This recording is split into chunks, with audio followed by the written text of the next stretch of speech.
Oh, what a week, what a week. Hey, Grohl.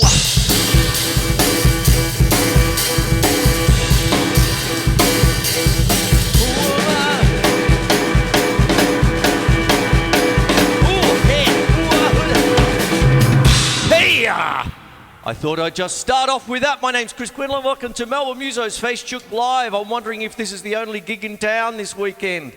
Tonight I'm going to play the T-shirt, mate, the T-shirt. Yeah, there we go. And the first one is our beloved Dave Grohl from Nirvana, Foo Fighters, everybody. And what happens is I'm going to be spending a bit of time talking about little bits of technique from each one of these greats.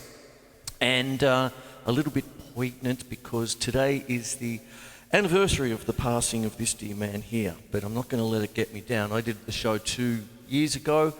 It's one of my most loved shows. I loved making that show. And we'll get to that, and I'm going to try and put some kind of smile on your dial. I'm going to try and learn you things here.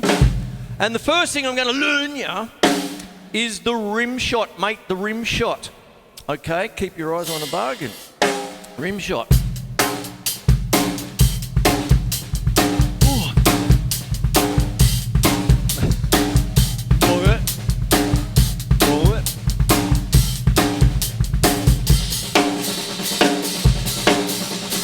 When you're doing rim shots, one of the things I talk to my students about, or what I teach my students, is a little thing, it's a boxing term really, the 6-inch punch. You don't have to go at it, you know, Rob Hurst is the best out of the oils doing that. Whack, like that, beautiful. One of my favourite drummers.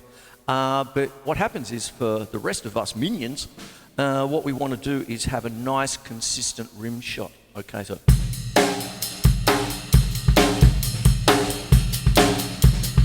doesn't take a lot of power. You don't have to blast, you know, the room clearer or anything like that. Tim Colopy, the room clearer, rim shots, there we go. But what happens is that what you do is be consistent, and you don't have to put a lot of muscle behind it.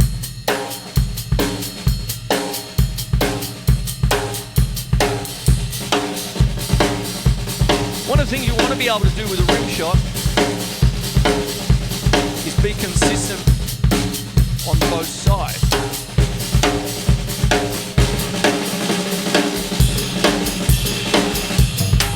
Oops. I did say consistent, didn't I?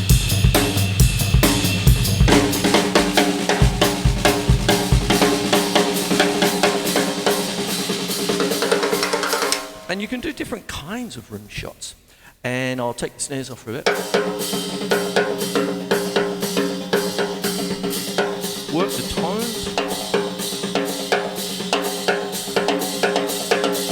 One of the things when you're dealing with jazz and things like that, Nick Cushion, there you go. And what happens is that you can get different gradings of rim shots. So when you're dealing with trad jazz,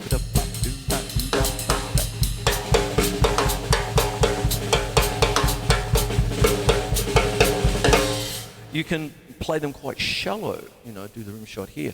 Of course, when I've got the, you know, this one here, what happens is when I'm doing these kinds of things, when I do break a stick, it's usually there, not so much on the tip, if you know what I mean. There you go. So it's one of the technique things, I suppose. I mean, when you're really rocking, you know, there it is there. But when you... Now, the reason I'm doing rim shots is because of Dave Grohl. Let's get into it now. I'll get my little trusty iPad. There we go. Oh, since all this technology, my writing is now shot. There you go. David Eric Grohl, born January the 14th. His birthday's next week. There you go. He's an American musician. He rose to fame as the drummer for the grunge band Nirvana and sustained a high level of post-Nirvana success as the founder, lead singer, guitarist, and primary songwriter for the alternative rock band Foo Fighters.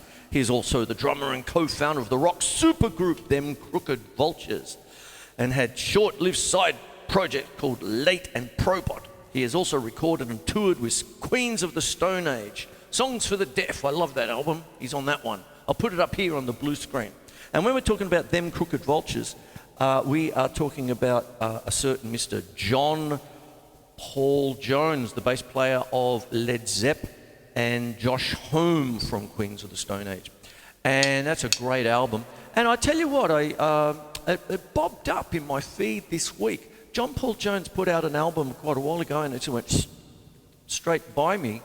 But it's like a who's who of prog. It's called The Thunder Thief. And go have a listen to it. If you like King Crimson and you like Led Zeppelin, get Thunder Thief. John Paul Jones, they're great. I'll put it up there as well. Put it up on the blue screen. There you go. All right, so that's Dave Grohl. I'm working fast today because I'm playing the T-shirt. There you go. Now the next one is a god, and he's up in drumming heaven now and all that. And Neil Elwood Peart, September 12th, 1952, and today, January the 7th, 2020, 2 years ago, when he passed away, was a Canadian musician, songwriter, and author, best known as the drummer and primary lyricist of the rock band Rush. Peart earned numerous awards for his musical performances, including an induction into the Modern Drummer Readers Hall of Fame in 1983, making him the youngest person ever so honoured, known to fans by the nickname The Professor. His drumming was renowned for its technical proficiency and his live performances for their exacting nature and stamina. Okay, Neil,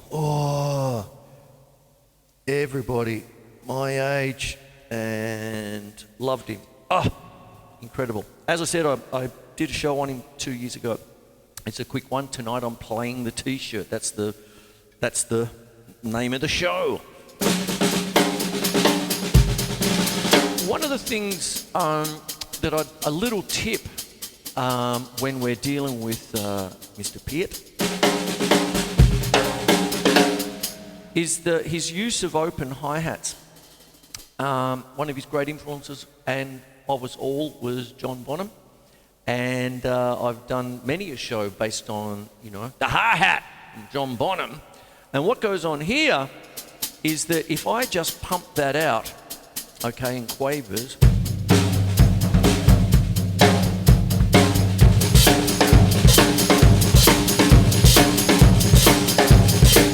what happens is if I'm playing that with the right hand, so essentially diagonal coordination.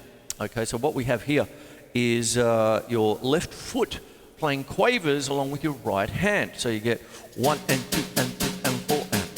When you put in the left hand as a single stroke roll,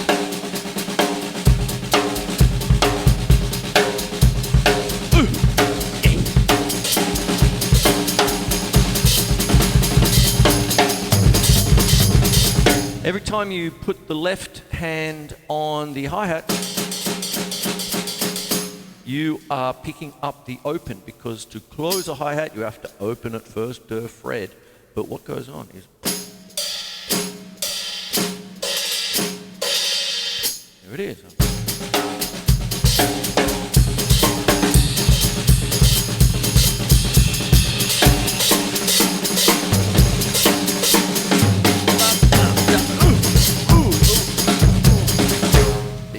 So that's what happens there. I'm still putting in the rim shots. It's additive. Doing the T-shirt, I'm doing each player. And there's a little something special with each one of these men. Beautiful.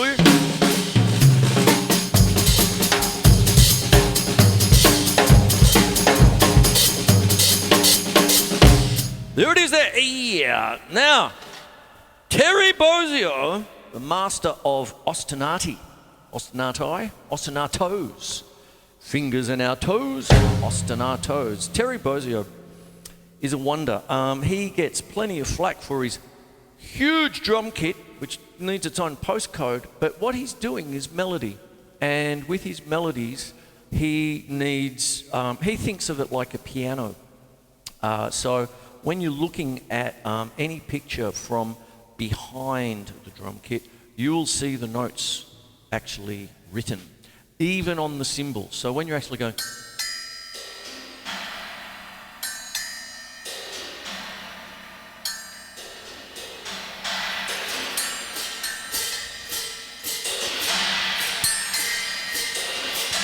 You can pitch those and away you go, being a little bit avant-garde there. One of the things I notice sometimes with the cymbal clips, you know, cymbal artist, and I was watching, I've got an eye on a couple of different cymbals. I don't have enough. E. And what goes on is I just wanted to check out a few sounds. And so I went on to this certain place. I won't say what, but I just noticed that the artists, they've got the big rundown of their cymbals. And most of the thing is like, okay, that's the hi-hat. This whole clip just hit this cymbal once and something else once. If you're a cymbal artist, play the cymbals. Look, let me do a cymbal piece, seeing I'm, getting on my high horse with this.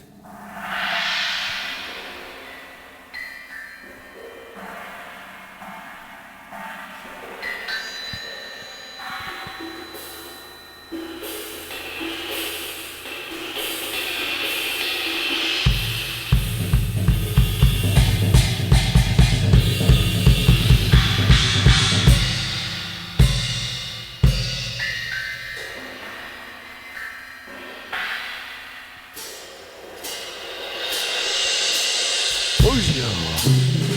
So you just do that. Oh, pardon me. Now, Terry Bozzio, I'll talk about him now. See, there was something about cymbals there. And yeah, check them out, use them. There you go. Terry John Bozzio, born December 27th, 1950. Okay. 2 days after Christmas. I wonder if he had aunties and uncles that would just give him one drum to cover both the Christmas and the birthday. I had an auntie who used to do that.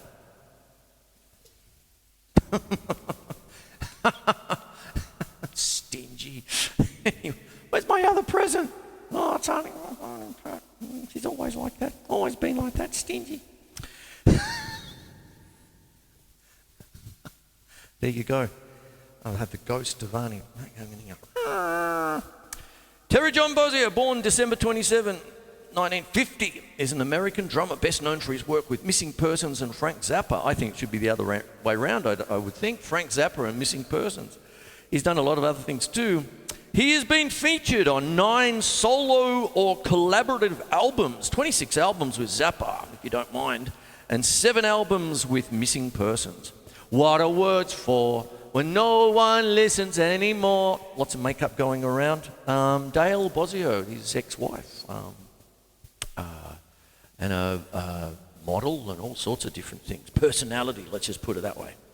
He has been a prolific sideman, playing on numerous releases by other artists since the mid-1970s. He was inducted into the Modern Drummer Hall of Fame in 1997.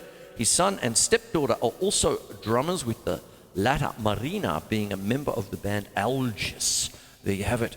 One of his great side projects, I think he was just filling in for one tour, was with Phantomas. Oh, that was a meeting of the minds. That was brilliant. Huge drum kit and all that. Had all the music out like that. And there's Mike Patton in the front. Okay, now what happens with Bozzio is his ostinatos, right? So what goes on is that he's got some real wacky ones. He's got things in 5/8. He's got all sorts of different things happening there. But I did a show a long time ago called Practical and Possible Ostinatos. And what happens is, generally an ostinato is a repeated musical phrase for the piano. That's where it comes from. So essentially what you're seeing is, if you see a concert pianist, there might be something going on there, at the left hand, and then the melody's coming in with the right, Keith Emerson was, his ostinato, fantastic, Carnival 9 and things like that. But what it goes on is that for us drummers, it's usually with the feet. You can do other things. You can do different things with the ostinato, with the hands as well. But let's just talk about some of the basics. The first thing you really want to get to do is, I might go to mallets, because it's melodic. I might add that in. I might put in a patch. What have I got here? Irish fiddle. Okay, there you go. The a bit of echo. And what goes on is, let's say I'm just going to do a two feel.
I'll stop there because I've got a few more to do. There you go. So that's just something there. It's a little bit of a runny thing, which connects into the next chappie. But I'm not there yet because I haven't finished yet.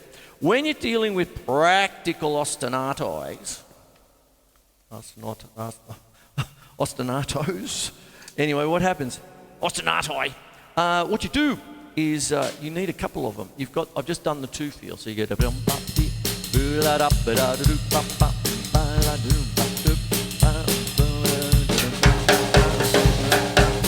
feel.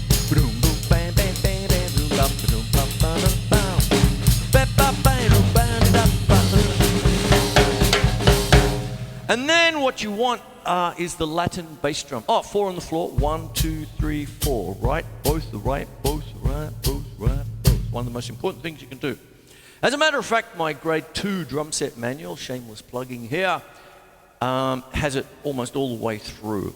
And that's what you have. Then you would need the Latin bass drum. And what you have is right, left, right, left, right, left, right, left, right. Boom, chicka, boom, chicka, boom, chicka, boom. What the Latin bass drum, or where it comes from, is actually the serrador, which for all intents and purposes looks like a floor tom, but it's with a shoulder strap, because you know, but it looks like a floor tom. And what you do is you have one mallet and one hand. And this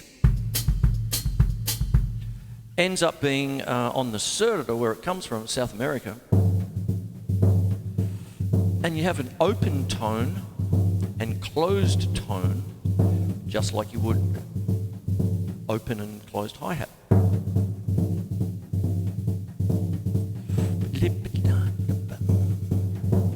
There you have it there. And then what goes on is you might have...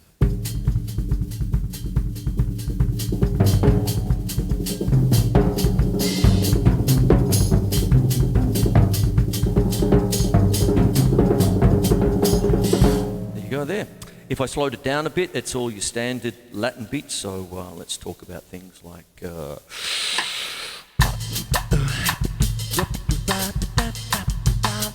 Bossa Nova.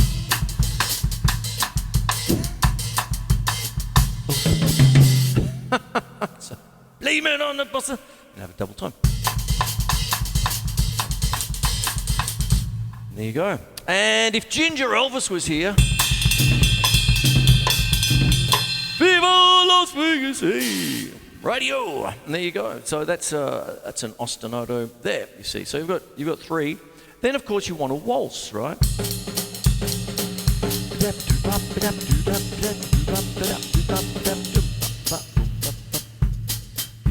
are a few of my favorite things.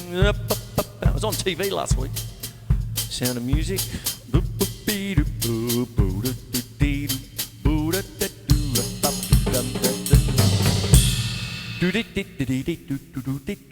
Now we have Josh Freese. Okay, there you go. Where are we up to here? There. That's where we're up to on the T-shirt. Playing the T-shirt tonight, folks. I hope you're all doing okay. It's been a momentous week, hasn't it? Oh, the tennis. Oh, anyone for tennis?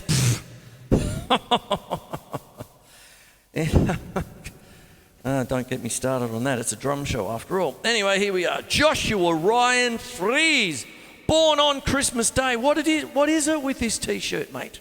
Everyone's getting just the one present for both Christmas and birthdays. God help us all. Born Christmas Day, 1972, is an American session drummer, multi-instrumentalist, songwriter and composer. He is the son of tuba soloist. We all knew that, didn't we?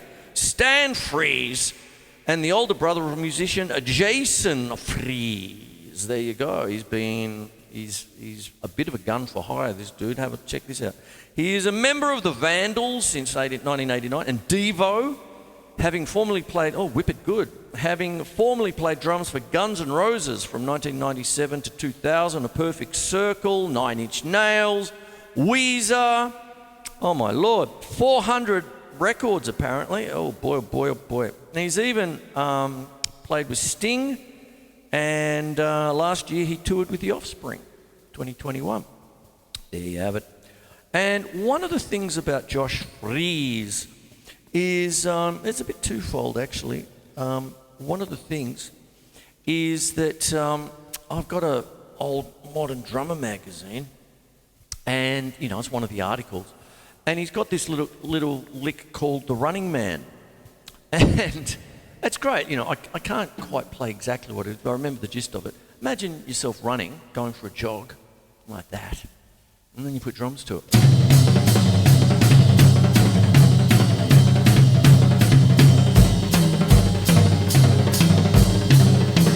Which gets me into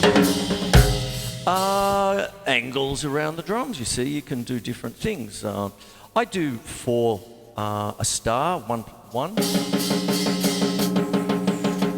a line, 2001.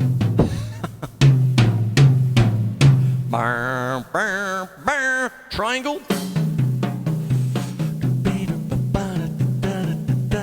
Square.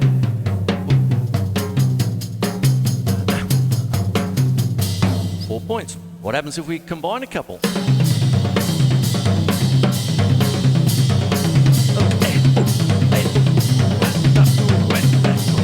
Now, one of the things you can do with the snare drum is keep the snares on, changes the tone and the character, makes it a bit more high-pitched, and you'll be able to point that out.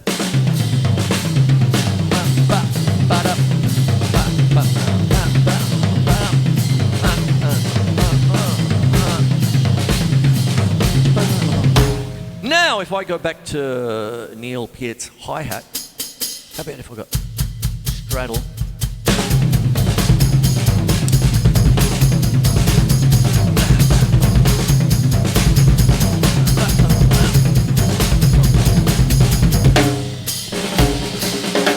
And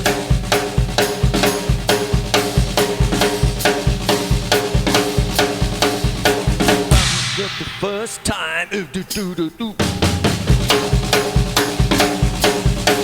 train beat that would have been played up at the Tamworth Festival.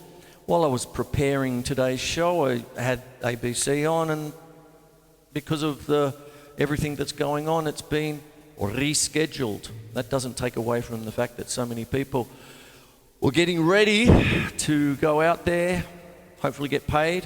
And this thing called insurance, hey, let's hope things were insured so some people won't lose a basket of cash. And it's all very well to push it, kick it down the road when perhaps we have the all clear in our third year of it. But what happens is, things need to change a little bit, don't they? Anyway, what happens, that's for another time. Thank you, audience, for staying. There you go. But that's a train beat with the rim shot, huh?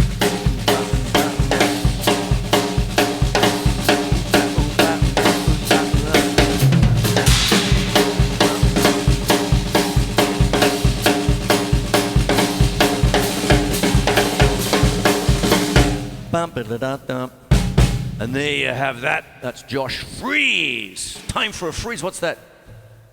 Arnold Schwarzenegger in one of the Batman films, isn't it? It's time for a freeze. There you go. Josh Freese, fantastic drummer. And been all around the place. Plays with everyone. And there you have that. All right. How am I going for time? I'm pretty much on time. I want to try and keep things on time. Our last chap is a certain king of the session scene in LA is Mr. Keltner.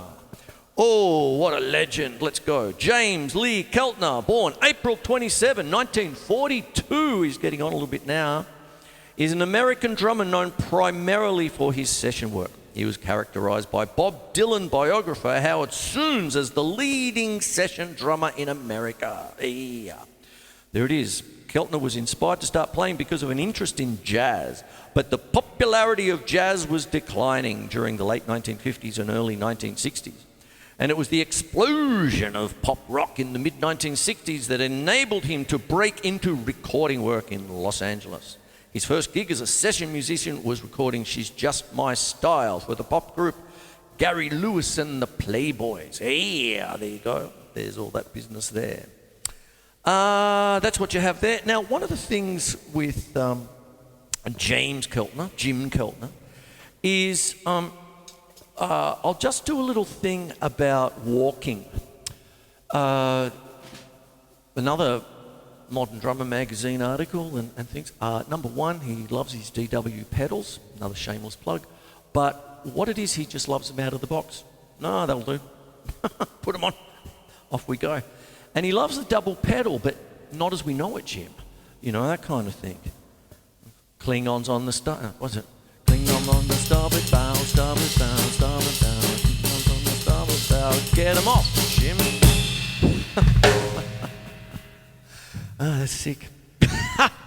Anyway, so what happens is that we usually go, what do we got?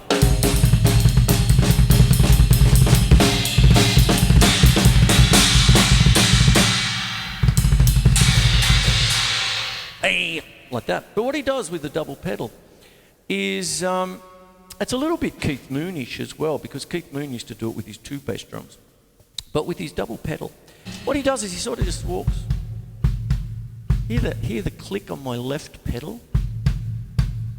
Hear that?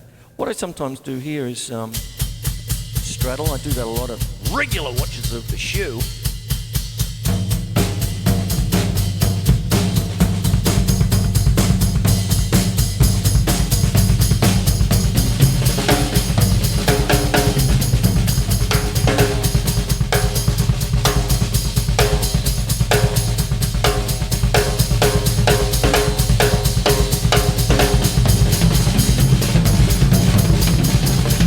Now what I'm trying to do is incorporate everything in to finish the show off. Rim shot, Mr. Groll, open hi-hat, the Peart, Ostinato, Terry Bozzio, around the drums with Josh Freese, and walking with Jim Keltner.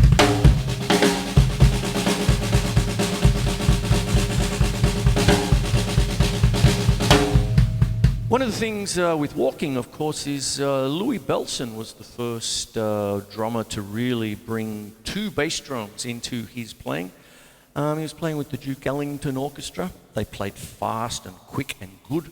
And if you're always doing a 4 and full up, it won't be too long before your right foot freezes up. Pardon the pun. Mr. Freese. Anyway, there you go. But what happens? What happens if you just spread it? I'll tell you what I'll do. I'll go over to my left other, that's about 20 inch, but if I just do this, right? Left foot start.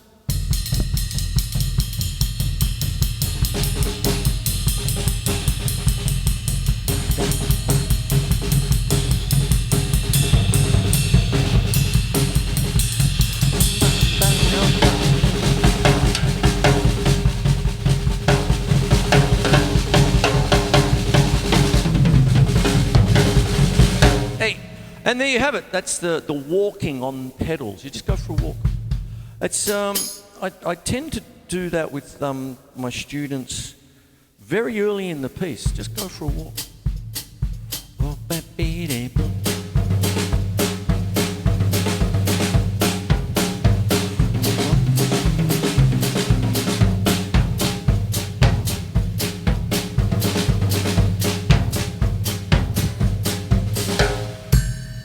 Thank you. There you go. Now I better wrap the show up. There we go. I hope you enjoyed everything. I've played the T-shirt tonight. There you go. All right, so what we've got there is Mr. Grohl, Mr. Peart, God bless him, Mr. Bozzio, Mr. Freese, and Mr. Keltner. And there you have it. That's Facechook Live at 6 p.m. There you go. I hope it's not the only gig in town this weekend. I mean, you know, we're third year in. You know, there's got to be another way to get through this because, you know, we just can't be waiting all the time for, oh, we're going to gig, are you gigging again? And all, no, you know, and there needs to be a bit of a better way. And, you know, that's why I post the essays that I do and get all that going. It's really one of these things where it really is like the death of 1,000 cuts kind of thing. And my heart goes out to everyone. You know, one of the things about Facechook Live is I started this up April 2019, not long after my last brother passed away, and it's been a wonder for my own head, and I just love it now, and it's taken over. It was a separate thing from the TV show, but then I got a bit of you know, kit, you know, interface, and to put it onto the phone right there, so straight down the barrel, no prisoners. This is it. I screw it up. It's good. It's good for everyone. There you go. And what it is, it's become part of the show, and I love it. And I've only missed two. One, I literally fell asleep on the couch on a 40-something degree day last Christmas, and there was one other one where I just couldn't get there, and that was it. But for every other one, so there it is. So for this whole COVID thing, you know, this is my therapy. Do it every week. That's what I love, and I hope you get something out of it.